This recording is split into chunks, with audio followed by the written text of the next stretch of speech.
Welcome to my demonstration on the 1820 experiment by Hans Christian Ørsted showing the relationship between electricity and magnetism.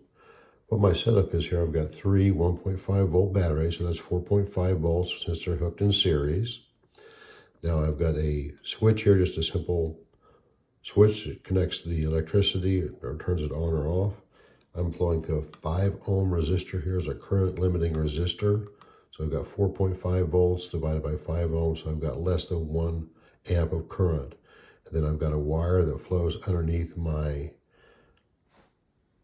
little compass here. Let's get this lined up just right north.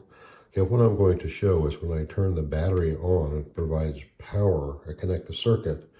I'm going to see a deflection in this needle. Well, let's do that. Okay, we saw a good deflection there.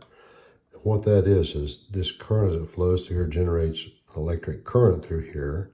That generates a magnetic field according to the right-hand rule and causes a magnet to deflect. That shows the relationship between electric current and magnetic field. So I'll do it one more time. See, it definitely shows a clear deflection. Now what I'm going to do is I'm going to reverse the polarity of the battery and flip the positive and the negative ends.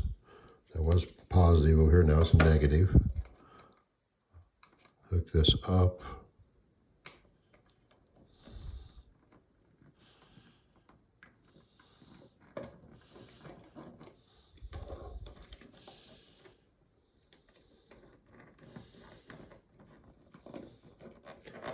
Okay, now the current should flow in the opposite direction once I flip the switch.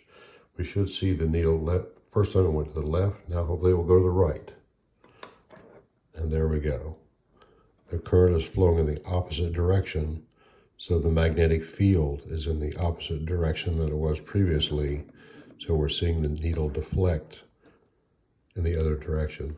So this was a big experiment at the time because it really fired a lot of people up, including Marie Ampere, and he did a lot of work on trying to understand the physics behind this. So hope you got a little bit out of this demonstration and saw the relationship between electricity and magnetism. Thank you for watching.